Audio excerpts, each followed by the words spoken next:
Hello বন্ধুরা, আপনারা দেখছেন টেকনিক্যাল মাস্টার ইউটিউব চ্যানেল। বন্ধুরা, আপনারা যদি আমার চ্যানেলে নতুন হয়ে থাকেন তাহলে চ্যানেলটাকে অতি অবশ্যই সাবস্ক্রাইব করবেন এবং পাশে থাকা বেল আইকনটি প্রেস করবেন। তো বন্ধুরা, চলুন শুরু করা। খুব ভালো কাজ করেছে বলে ডক্টর যেটা মানে 1 জুলাই ছুটি থাকবে। 15 জুলাই পর্যন্ত আমাদের যে রেস্ট্রিকশানগুলো ছিল, বাধ্যবাধকতা বিভিন্ন রাজ্যের বিভিন্ন ব্যাপারে কোভিডের জন্য, কোভিড মহামারীর জন্য, সেটা 15 জুলাই পর্যন্ত এক্সটেন্ড করা হচ্ছে। কিন্তু এর মধ্যেও মানে আমরা একটা অনেক লোককে সুযোগ দেওয়ার জন্য আমরা দেখছি যে কিছুটা হালকা করে দিলে কি হয়। রাত্রির টাইমটা যেটা 9টা থেকে ভোর 5টা পর্যন্ত স্ট্রিক্টলি প্রহিবিটেড ছিল, সেটা প্রহিবিটেড থাকবে। তখন এমার্জেন্সি ছাড়া কোনো কাজ হবে না। বাট যেমন এবার আমরা বাস, সরকারি বাস, প্রাইভেট বাস এগুলো অ্যালাউ করে দিচ্ছি।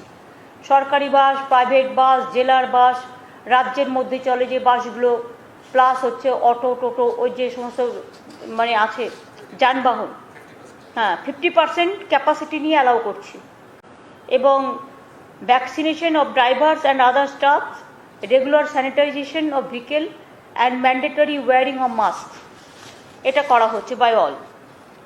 এছাড়াও সেলুন এবং বিউটি পার্লার আজকালকার দিনে অনেকে ইউজ করে এবং অনেক ছেলেমেয়েরা চাকরি করে খায়, সেটাও অ্যালাউ হচ্ছে।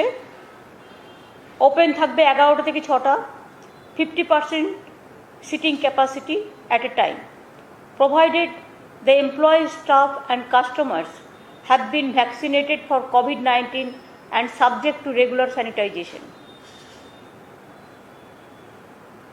Shops and vendors, যেগুলো বাজার, সবজি বাজার, মাছের বাজার, সেগুলো যেমন সকাল 6টা থেকে বেলা 12টা পর্যন্ত চালু থাকবে। এটা 11টা পর্যন্ত করা হয়েছিল আগেরবার, আরও 1 ঘন্টা বাড়িয়ে দিলাম। এবং সকাল 7টা থেকে ছিল, সেটা আমরা সকাল 6টা থেকে করে দিলাম। সকাল 6টা থেকে 12টা পর্যন্ত সবজি বাজার এবং মাছের বাজার খোলা থাকবে।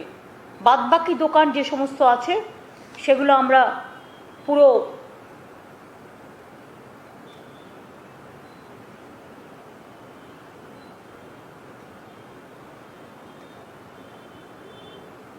বাদবাকি সব দোকান আমরা 11টা থেকে 8টা পর্যন্ত করে দিয়েছি। 11টা থেকে 8টা সব দোকান খুলে দেওয়ার ব্যবস্থা করা হয়েছে। এইগুলোই কনসিডার করা হয়েছে। জিমটাও আমরা কনসিডার করেছি 50%, তাই তো? জিমটা ভুলে গেছো, 50% কনসিডার করা হয়েছে, যেটা 6টা থেকে 10টা আর 4টে থেকে 8টা। এটা হচ্ছে জিমে অনেকে যায়, জিমে তারাও 50% ক্যাপাসিটি নিয়ে এবং সমস্ত স্যানিটাইজেশন, মাস্ক পরে, এগুলো পরে করতে হবে। কারণ আমরা একটু টেস্টও করতে চাই। কারণ আপনারা জানেন কোভিড সিচুয়েশন, যখন ইলেকশন লাস্ট ডেট ছিল 8 ফেজে, তখন এটা 33% হয়ে গেছিল। যেদিন ফার্স্ট ডে অফ ইলেকশন ছিল বেঙ্গলে, ফার্স্ট ফেজ, সেদিন 3% ছিল, 2% ছিল। কিন্তু আমরা বারবার বলেছিলাম ক্লাব করে ইলেকশনটা করো। সেটা না শোনার ফলে এইটা বাড়তে বাড়তে বাড়তে বাড়তে 8 ফেজে 3.3% হয়ে গিয়েছিল, 33% হয়ে গিয়েছিল। এখন এটা আমরা 3.3%-এ নামিয়ে নিয়ে এসেছি। যদি আপনারা জানেন যে বাংলা খুব কনজেস্টেড এরিয়া, আমাদের 10 crores-এর ওপর পপুলেশন। অনেক রাজ্য আছে পপুলেশন খুব কম, ছোট রাজ্য। আমাদের রাজ্য কিন্তু বড় রাজ্য।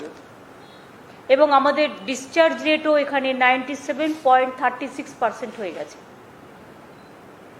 এটা আমাদের হেলথে সকলে কাজ করেছে। আমার অনেক অনেক কনগ্রাচুলেশন তাদের সকলকে, কোভিড ওয়ারিয়ারদের। এবং যেটা ডেলি নাম্বার অফ কেসেস ছিল 22,000-এর মতো, 22,000 প্লাস, সেটা কমে এখন 1,800-তে এসছে সারা রাজ্যে। আর তার মধ্যে আবার যেটা হচ্ছে ডিসচার্জ রেট, সেটা এখন 97.36% হয়েছে। কোভিড-19-এর ভ্যাকসিনেশন 2.12 কোটি লোককে ইতিমধ্যেই দেয়া হয়েছে। বিশেষ করে 40 লক্ষ পাবলিকের মধ্যে যারা সুপার স্প্রেডার ক্যাটাগরি তাদেরও দেওয়া হয়েছে। যেমন গাড়ির ড্রাইভার থেকে শুরু করে ডোমেস্টিক কাজের হেল্প থেকে শুরু করে একেবারে কেবলে যারা কাজ করে থেকে শুরু করে প্রিন্টে যারা কাজ করে থেকে শুরু করে চাষি থেকে শুরু করে ওয়্যার হাউসিংয়ে কাজ করে, তারপরে কিষাণ মান্ডিতে কাজ করে, বাসের ড্রাইভার, অটোর ড্রাইভার, ট্যাক্সির ড্রাইভার, এদের সব দেওয়া হয়েছে। 2,12,00,000 ইতিমধ্যে আমাদের দেওয়া হয়ে গেছে। কিন্তু রেস্ট্রিকশন যেটা সেটা থাকবে, কারণ অনেকেই আমি এখনও দেখছি মাস্ক পরছেন না। ফিজিক্যালি ডিস্টেন্সিং এবং মাস্ক পরাটা এটা বাধ্যতামূলক করতে হবে, তার কারণ যাতে থার্ড ওয়েভ আমাদের এখানে এসে ক্ষতি না করতে পারে এটা দেখে নিতে হবে। আর আমি আপনাদের আগেই বলেছি যে রিটেল শপ টপ এগুলো সব খোলা থাকবে 11 থেকে 8টা, খাবার দোকান থেকে শুরু করে সব। আর private and corporate offices may remain open as per normal working hours from 10 to 4 PM এবং with not more than 50%। Early এটা ছিল 25%, এখন করা হয়েছে 50%। আর এই যে প্রাইভেট কর্পোরেট যারা করবে তাদের কিন্তু ফিজিক্যালি ডিস্টেন্সিং মেনটেন করতে হবে, ভ্যাকসিনেশন করতে হবে, মাস্ক পরতে হবে এবং এমপ্লয়িজদের ট্রান্সপোর্টেশনের ব্যবস্থা তাদেরই করতে হবে। এই অ্যারেঞ্জমেন্টটা গভর্নমেন্ট করবে না। Bank and financial institution May remain open during normal working hours earlier 10 to 2 PM। এখন কি নর্মাল করে দিচ্ছে মানে 4টা পর্যন্ত? কেন?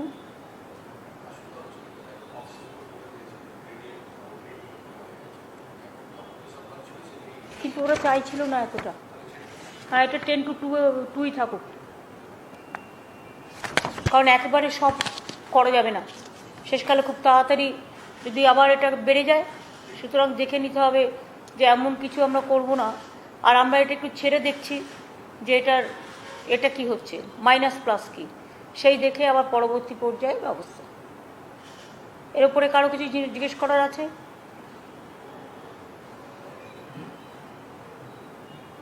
দিদি, আপনি বাস, অটো ইত্যাদি চালানোর কথা বললেন, কিন্তু ট্রেন কি চলবে না? ট্রেনটা যেমন দিদির সাথে কে বলছেন? আপনি কে বলছেন? কোন চ্যানেল থেকে বলছেন? আমি সঞ্জু সুর বলছি, আর+D। ট্রেনের কথা কি আমি আলোচনা করেছি? যখন আলোচনা করিনি তখন আলোচনা থেকে বাদ। এখন ওই পরিস্থিতি হয়নি।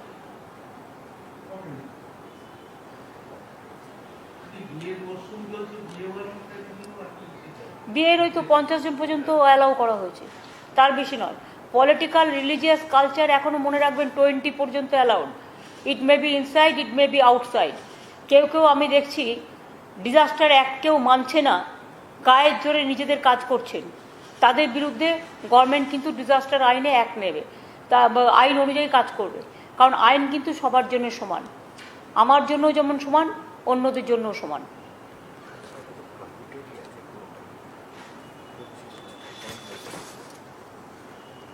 কারণ আপনারা যদি দেখেন লক্ষ্য করে, এই যে আমাদের যে নবান্নর যে অর্ডারটা, নোটিফিকেশনটা, ডেট মানে 14/6/2021 বেরিয়েছিল, তাতে কিন্তু পরিষ্কার লেখা আছে all social, political, cultural, academic, entertainment related gatherings, groupings and congregations shall continue to be prohibited. যার জন্য তৃণমূল কংগ্রেস অফিসে আমার বড় মিটিং ক্যান্সেল করে দিয়ে আমাকে 20 জনকে নিয়ে মিটিং করতে হয়েছিল। কিন্তু আমি এখন দেখতে পাচ্ছি কোনো একটা পলিটিক্যাল পার্টি তারা যেখানে ইচ্ছে ঢুকে যাচ্ছে এবং গাদা গাদা লোক নিয়ে ঢুকে যাচ্ছে, ডিজাস্টার আইন মানছে না। যারা মানবে না তাদের বিরুদ্ধে ডিজাস্টার আইন অনুযায়ী ব্যবস্থা নেওয়া হবে। পলিটিক্যাল পার্টির কথা বললেন, 21শে জুলাই কি কোনো ভাবনা চিন্তা আছে? কারণ এখানে তো অনেক মানুষের আবেগ জড়িত। 21শে জুলাই আমরা এখনো ভাবিনি, আমরা ভেবে বলে দেবো।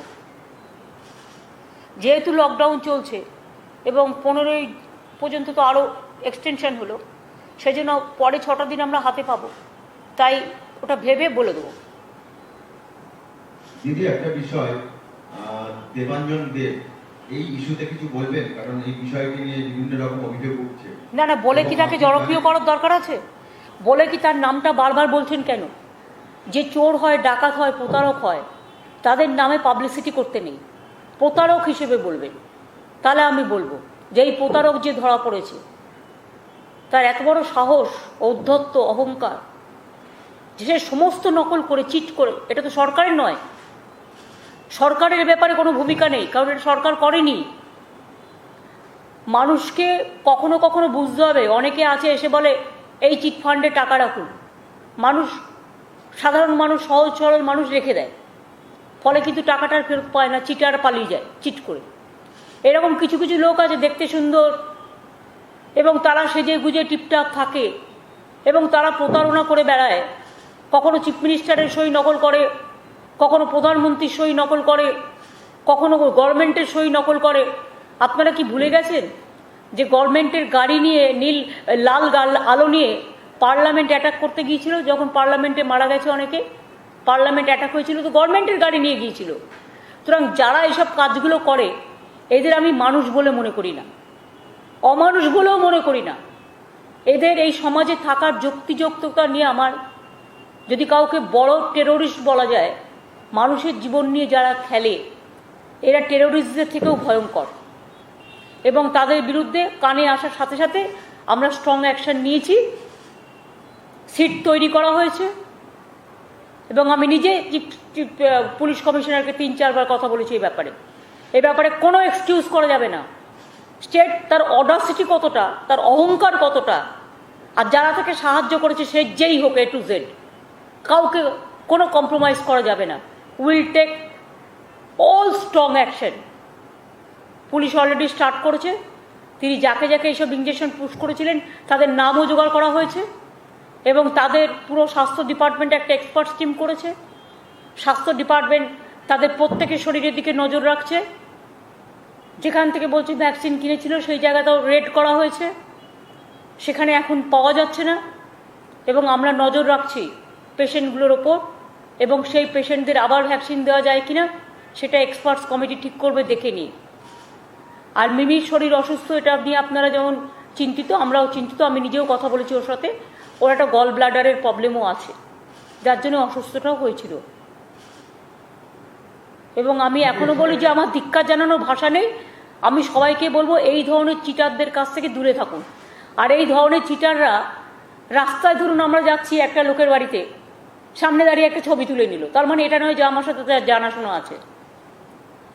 ধরুন আমি এয়ারপোর্টে যাচ্ছি, একটা সেলফি আমি অনেক সময় অ্যালাউ করি না। কেন অ্যালাউ করি না জানেন তো? এই কারণে, আমরা এয়ারপোর্টে বসছি প্লেনে, দূর থেকে বসে ফটোশপ করে ছবি তুলছে।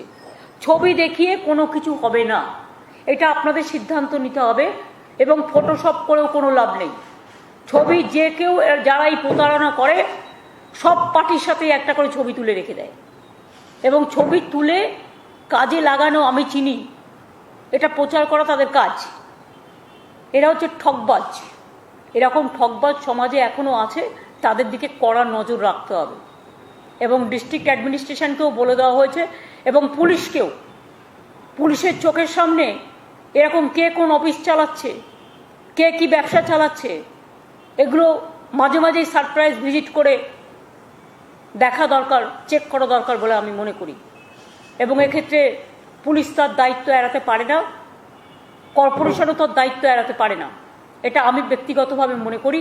এবং তাদের অলরেডি অ্যালার্ট করা হয়েছে, পুলিশকেও অ্যালার্ট করা হয়েছে, কর্পোরেশনকেও অ্যালার্ট করা হয়েছে। এবং সাধারণ মানুষ তারাও কেউ আমাদের প্রথমে জানায়নি। মিমিদের ঘটনাটা হলো বলে আমরা জানতে পারলাম, থ্যাঙ্কস যে ঘটনাটা আমরা জানতে পেরেছি।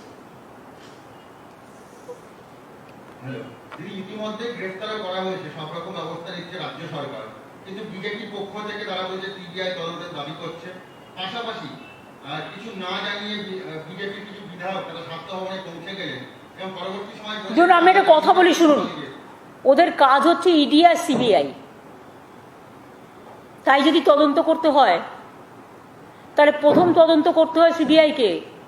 কোভিডে যারা মারা গেল তাদের গঙ্গার জলে ভাসিয়ে দিয়ে তাদের কোনো হিসেব নেই। গুজরাটের পার্টি অফিস থেকে, বিজেপির পার্টি অফিস থেকে কোভিড ভ্যাকসিন দেওয়া হয়েছিল, কে দিয়েছে পারমিশন? আগে নিজেদেরগুলো সিবিআই এনকোয়ারি করুক। রাম মন্দির নিয়ে শিবসেনা যে কমপ্লেন করেছে, যে টাকা নিয়ে তছনছ করেছে ল্যান্ড নিয়ে, আগে সেগুলো নিয়ে সিবিআই করুক। বিজেপির মুখে এসব কথা বলা শোভা পায় না, তার কারণ এই ক্ষেত্রে যারা প্রতারক তারা বিজেপির কাছ থেকেও ইন্ধন পায় এবং পেয়েছে। বিজেপির অনেক প্রতারককে আমরা ধরেছি এবং এখনও খুঁজলে অনেক পাবেন, অধিকাংশই প্রতারক। দিদি, এই ন্যাশনাল হিউম্যান রাইটস কমিশন তারা কলকাতা রয়েছে, আমি জানি যে আপনি নির্দেশ দিয়েছিলেন, প্রশাসন কঠোরভাবে মোকাবিলা করেছে, তার সত্ত্বেও কিন্তু আজকেও তারা অনেক মানুষের সঙ্গে দেখা করেছে, সিআরপিএফ মেসে সেক্টর 5-এ তারা দেখা করেছে। এই বিষয় নিয়ে কিছু বলবেন? আমার বলার নেই এই কারণে, কারণ আপনারা সাংবাদিকরা বাংলার সবাই আছেন, ইভেন ন্যাশনাল প্রেসও যারা আছেন তারাও বাংলায় আছেন। আপনারা বলুন তো, ইলেকশনের পরে কোনো ঘটনা ঘটেছে? ঘটনা ঘটলে তো আমাদের চোখের সামনে সেটা আসতো, আর কোথাও একটা ছোট্ট ঘটনা ঘটলেও আমরা সঙ্গে সঙ্গে স্ট্রংলি হ্যান্ডেল করি। কি এমন ঘটনা ঘটেছে?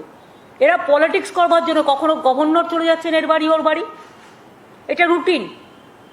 কখনো হিউম্যান রাইটসকে ডেকে নিয়ে এসে পাঠিয়ে দিচ্ছে। এবং সবচেয়ে বড় কথা হচ্ছে, বিজেপির যে লোকেরা আজকে নিয়ে গেছিল তাদের মধ্যে অনেককেই টোটাল সাজিয়ে নিয়ে যাওয়া হয়েছে বলে আমাদের কাছে খবর আছে।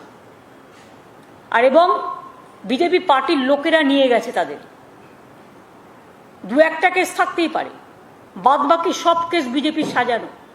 এবং যখন ডিজাস্টার অ্যাক্টে 20 জনের বেশি অ্যালাউড নয়, তখন বিজেপির লোকেরা গাড়ি ভাড়া করে, 407 ভাড়া করে, বাস ভাড়া করে কি করে নিয়ে গিয়ে ওই অ্যাসেম্বল করে?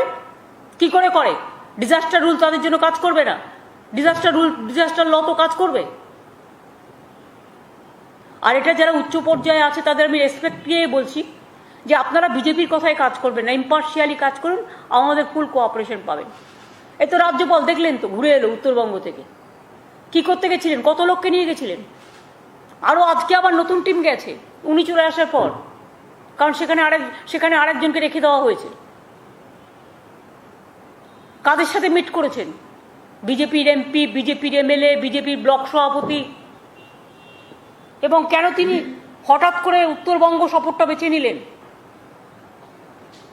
উত্তরবঙ্গকে ভিন্ন ভিন্ন ছিন্ন ছিন্ন করার খেলায় মত্ত হতে। এবং আমি এটাও জানি, আমাকে কেউ কেউ বলেছে, তাদের বলা হয়েছে আন্দোলন গড়ে তোলো। এটা রাজ্যপালের কাজ নয়। আমি সরি, কতকগুলো কর্তব্য, কতকগুলো ভূমিকা থাকা উচিত। আমি এরকম রাজ্যপাল আগে কখনো দেখিনি। তবুও কনস্টিটিউশন, যতদিন থাকবেন দেখা করব, যতদিন থাকবেন কথা বলবো, এটা আমার কাটসি। তবে ওনাকে যাতে সরিয়ে নেওয়া হয় এর জন্য আমি 3টে চিঠি লিখেছি। এটা কেন্দ্রীয় সরকারের ভেবে দেখা উচিত, জেদি না করে। হ্যাঁ বলুন। যেভাবে রাজ্যপাল যেভাবে জিটিএ সম্বন্ধে কথা বলেন এবং তিনি বলছেন ক্যাবকে দিয়ে তদন্ত করানো উচিত, ওনার তদন্তটা আগে করা উচিত। ওনার তদন্তটা তো আগে করা উচিত। কত লোক গেছে, কত টাকা খরচা হয়েছে, গভর্নর হাউসটা কি হয়েছে, কোন কোন লোক রেগুলার যাচ্ছে, আগে তো এই তদন্তগুলো হওয়া উচিত। জিটিএ তো অলরেডি আমাদের ফাইন্যান্সিয়াল ইন্টারনাল অডিট তো তদন্ত করেছে। আপনারা বিমল গুরুমের সময় দেখেননি যে আমরা তখন বলেছিলাম তদন্ত হবে? তদন্ত হয়েছে। ক্যাগই করতে হবে তার কি মানে আছে? বেঙ্গল গভর্নমেন্ট নিজেরা ফাইন্যান্সিয়ালি ইন্টারনালি করতে পারে না? আর ওখানে দার্জিলিংয়ের উপরে রাগ কেন? জিটিএ থেকেও করে খাবে নাকি বিজেপি? ওনার যা ইচ্ছে উনি তাই বলবেন, যা ইচ্ছে তাই করবেন, এটা আমি মেনে নেব না। কথা বলবো, ফোন করলে কথা বলবো, দেখা করতে চাইলে দেখা করব, সেটা কাটছি আদার দিক। কিন্তু এইভাবে এরকম ডিকটেট করা গভর্নর, প্রত্যেককে ডিকটেট করে বলে দিচ্ছে এটা করতে হবে। একটা অফিসারকে বলে দিচ্ছে ক্ল্যারিফাই করো, একটা অফিসারকে ফোন করে থ্রেট করছে, you are under scanner, you are under threat, অনেক কিছু বলছে, অনেক কিছু। Your cruel letter is coming. Who is he to say all this rubbish thing? আমি সরি, আমি এতদিন একটি কথাও বলিনি, কিন্তু আমি বলতে বাধ্য হলাম। मैम एक सवाल था, जब उत्तर बंगाल से ये सेपरेट स्टेट की डिमांड उठ रही थी और जो एमपी से डिमांड उठा रहे थे गवर्नर ने उनसे भी मुलाकात की है इस विजिट के दौरान, इसको आप किस तरीके से देखते हैं? गवर्नर जानबूझ के उत्तर बंगो को डिस्टर्ब करने के लिए, वो शांति में है, डिस्टर्ब करने के लिए वो लोग जो डिवाइड एंड रूल पॉलिसी विश्वास करते हैं उसको बुला के बात किया है। उन्होंने किसका किसका साथ मिला, अगर आप लिस्ट देखें तो ये आपका पास साबुत हो जाएगा। बहुत सारे लोगों को लेके उन्होंने गया है, पूरा टीम लेके। अभी भी नया टीम गया है, और उन्होंने जिसका जिसका साथ मिला है खाली बीजेपी का सबका साथ, और जो ये सब ग्रुप है ये सब ग्रुप का साथ मिला है, और बोलता है आप लोग आंदोलन छेड़ो। क्यों आंदोलन चलेगा? गवर्नर का काम है ऐसा करना।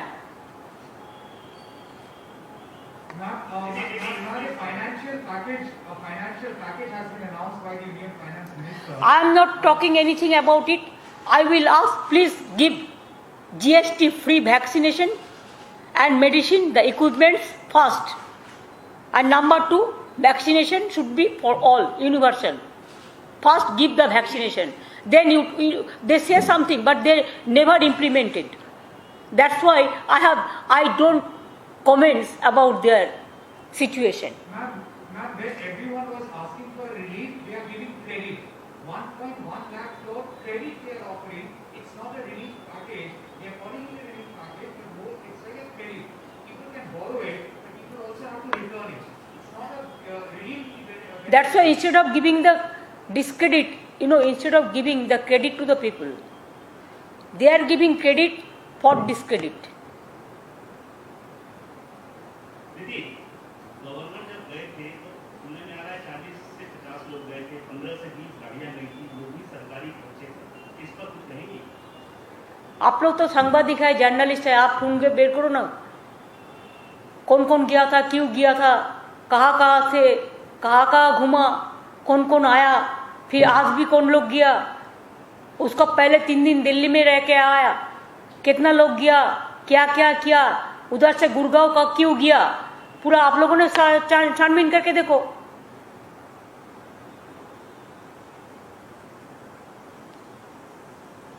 Now, will you make any fresh appeal for the removal of the governor? You have written 3 letters in the past. I have already said, and you know why a man, somebody sent me, because he was a reporter at that time, the journalist, जो UP का case में जिसको खिलाफ में FIR कर दिया, they send me the details. एक governor का नाम हावला जॉइन केस में भी था,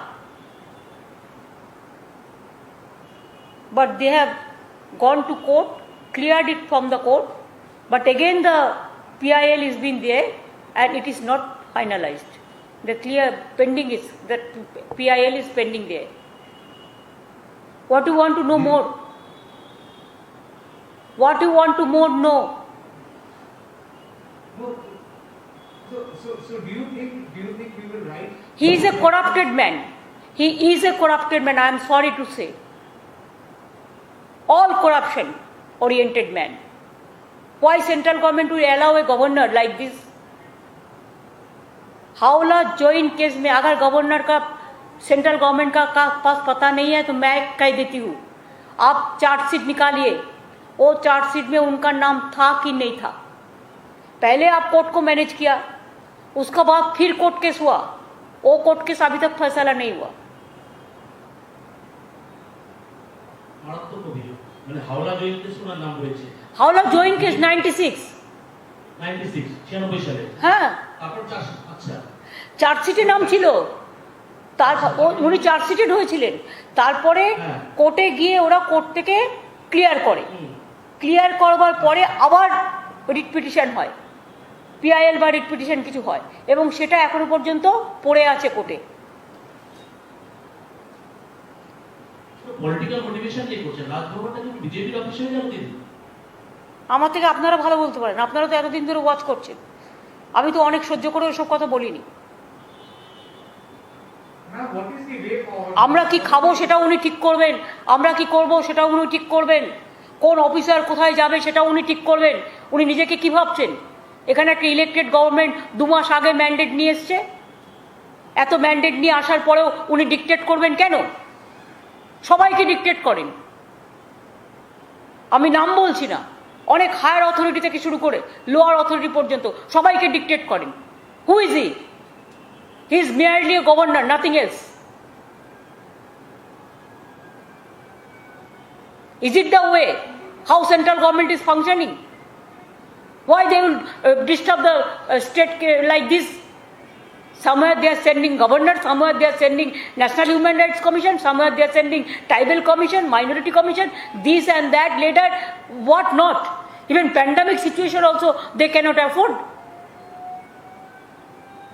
Why they are not taking action against UP Chief Minister, where hundreds of dead bodies are lying with the Ganges? It's a big crime.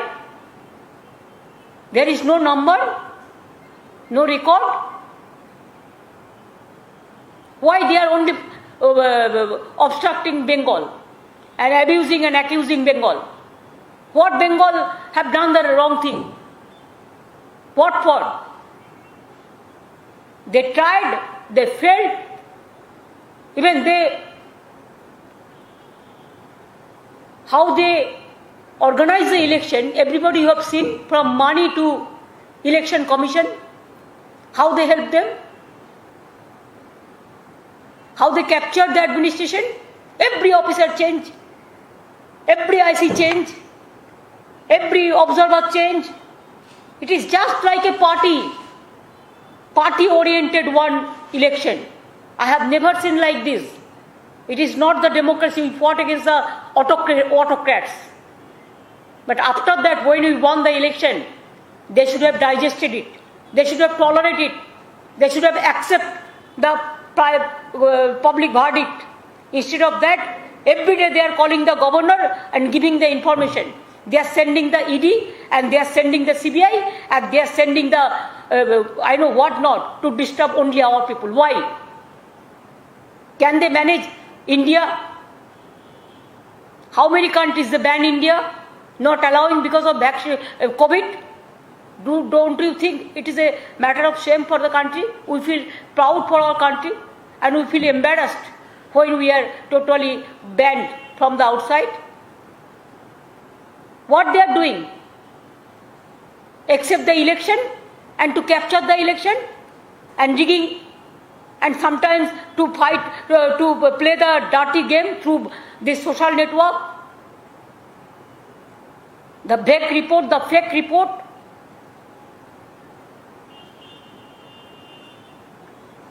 They cannot tolerate a journalist who have written something against of them.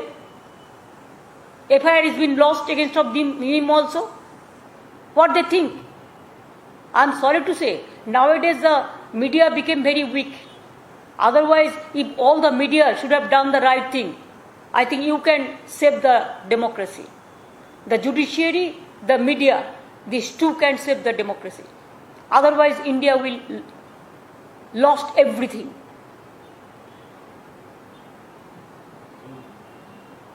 I am worried for my country.